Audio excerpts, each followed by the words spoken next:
fallen, and I reach out to you from a distant planet. I've been many things, a warrior, Jedi, a coward. Now I just exist. I don't know if anyone's listening. Hell, I don't even know if I'm still alive, or if this is just the wind playing tricks on my mind. Does it matter? This planet, what's left of it, is dying, and so am I. It's fitting, I guess. We deserve each other. I was also a nobody once. Just a man working on a station called the Death Star. A decking bay officer.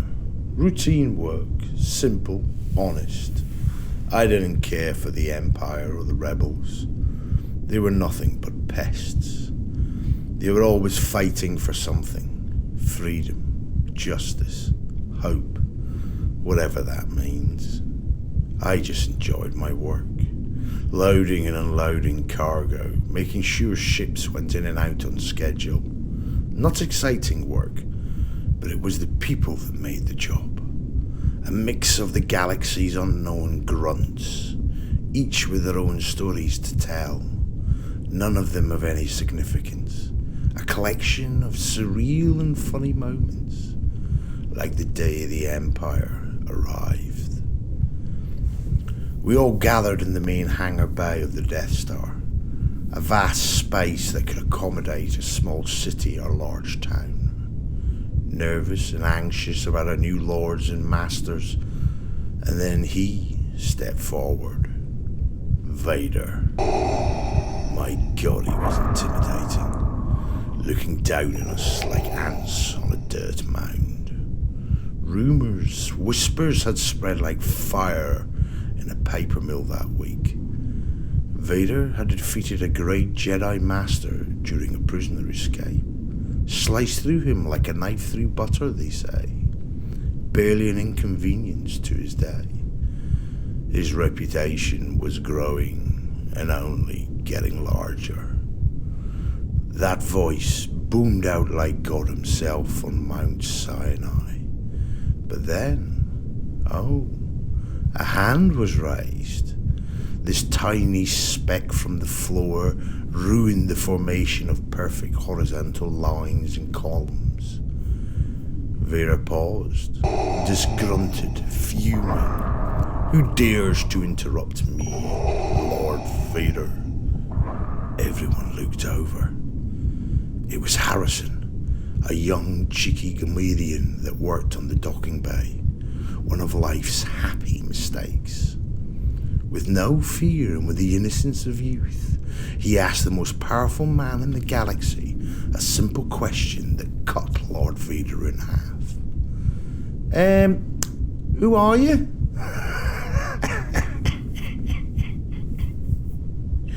You could cut the atmosphere with a blunt spoon at that moment. No one laughed out loud, but inside everyone was pissing themselves trying not to snigger. Vader ignored this question and carried on with his propaganda about the new Empire, but in that moment, Harrison had defeated Lord Vader with humour of all things. Not with the knowledge of the Force or skill with a lightsaber, but with an innocent question only a good-hearted comedian would ask, concerned about his family and its future.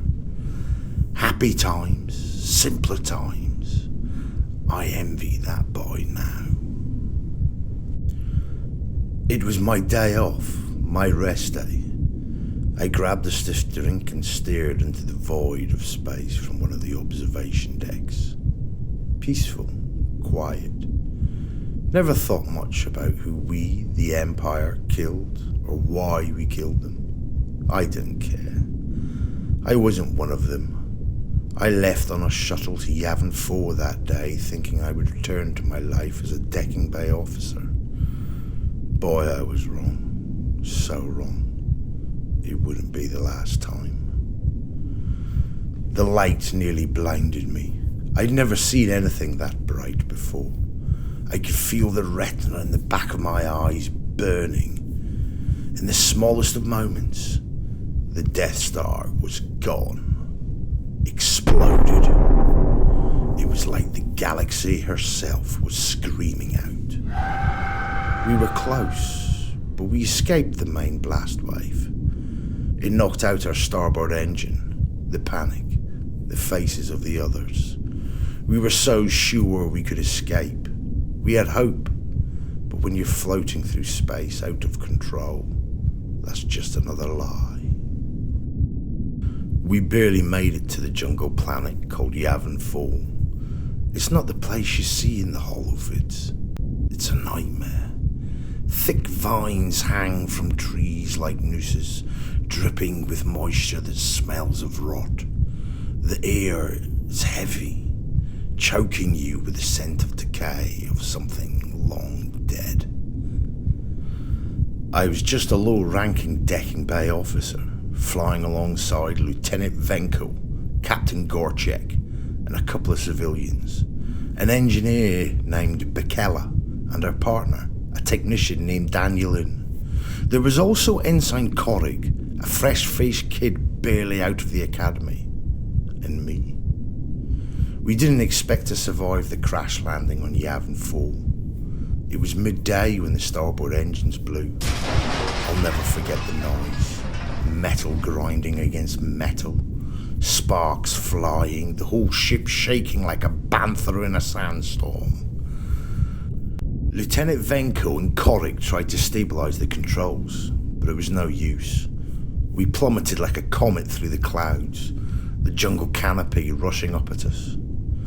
When we hit the ground, it wasn't soft. The trees didn't slow us down as much as you'd think. I remember the crash.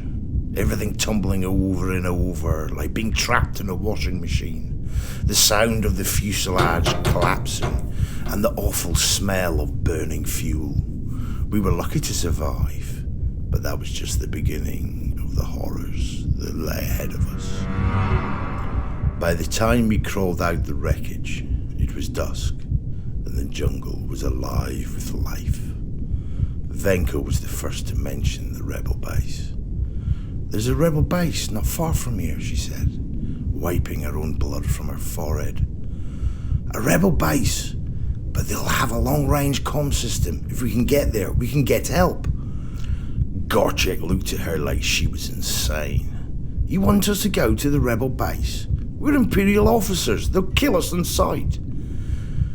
"We won't make it more than a day here," Venko snapped back.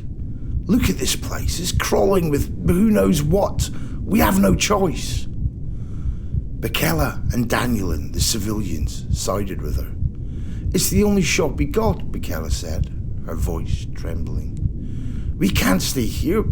We have 2 kids waiting for us back home." I was going to ask Bekela where home was, but it came to me that she meant the Death Star, and that was gone.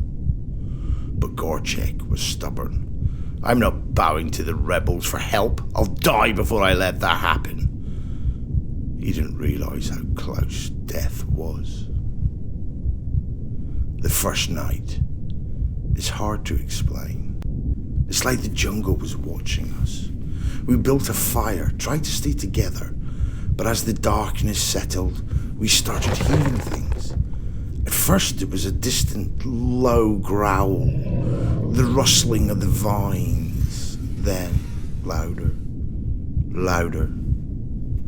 They were approaching. I didn't see the first one clearly, just a pair of glowing reddish eyes in the undergrowth. Korig was on watch when they first attacked. These things, tall as a Wookiee with claws sharp enough to tear through armor. The first one ripped Korig apart before he could even scream. Split him nearly in half, it did.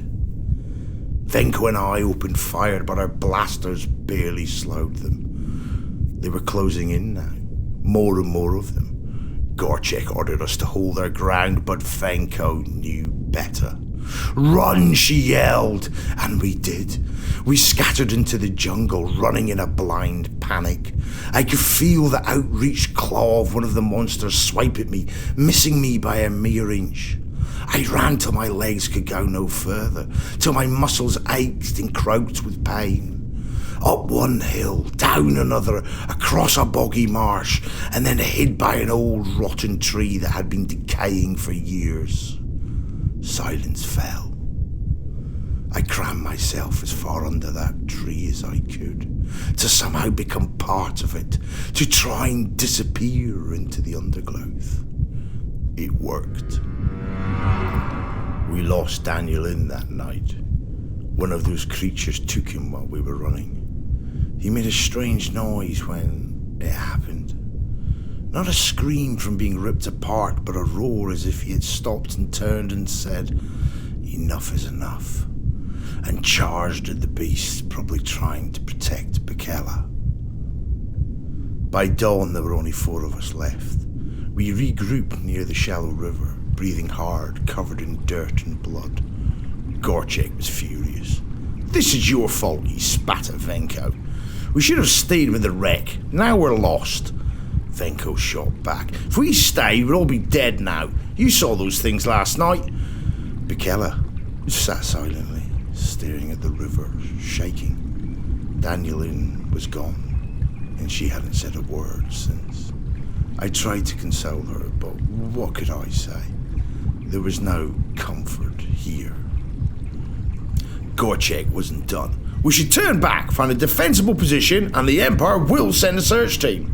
"The Empire doesn't care about us," Venko said, her voice sharp. "We're expendable. If we're not at the base in the next 2 days, we're all dead." She was right, and deep down we all knew it, but Gorchek was too proud, too loyal to the Empire. That loyalty would kill him. The second night, we didn't bother with the fire. It would just draw them in. We huddled in the dark, listening to the jungle around us. Venko kept watch, her blaster ready, while Gorchek still muttered in the corner about how he was a fool's errand and how the mighty Empire would save us. That night, Bekela wandered off. I don't know if she was in shock or if something called to her from the darkness, but by the time we noticed, she was gone. It was too late.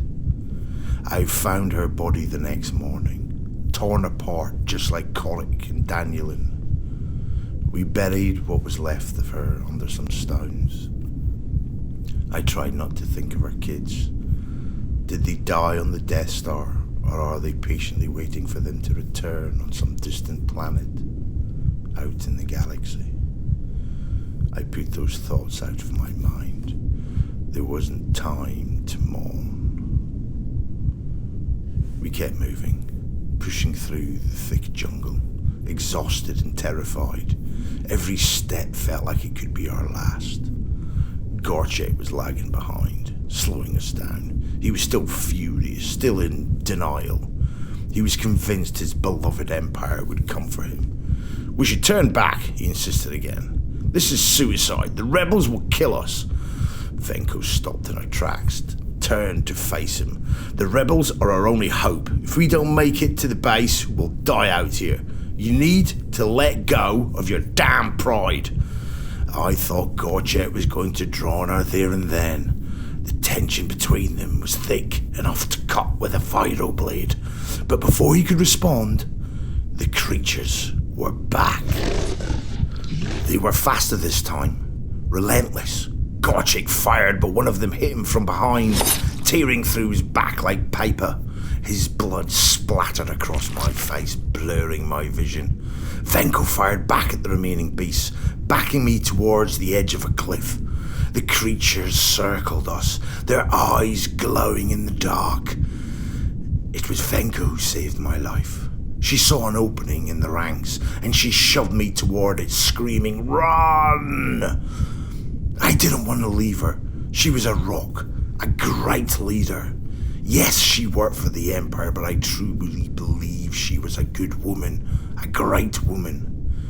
The only one who seemed to know what to do. But there was no choice.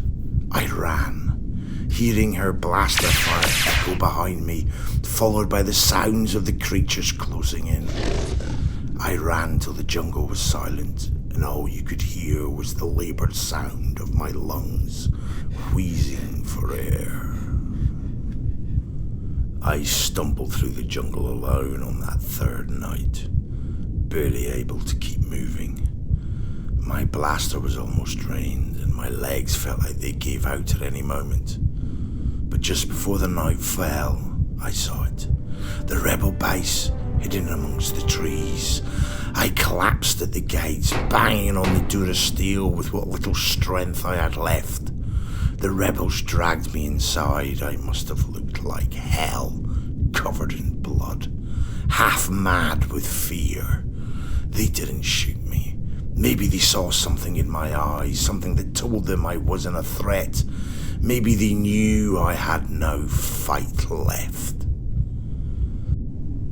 I've been telling this story for years now, and no one ever really believes me. It sounds like some wild tale to keep kids from wandering too far into the woods. But I lived it, and I'll never forget the sound of those monsters in the jungle, and the sound of the Empire losing its grip on men like me. If anyone hears this, if there's anyone out there, know this: you can't escape. Not the Empire, not the rebellion, not yourself. No matter where you run, no matter where you hide, it will always find you. This is the Fallen signing off. If I survive the night and the horrors that it brings, maybe, just maybe, we'll speak again.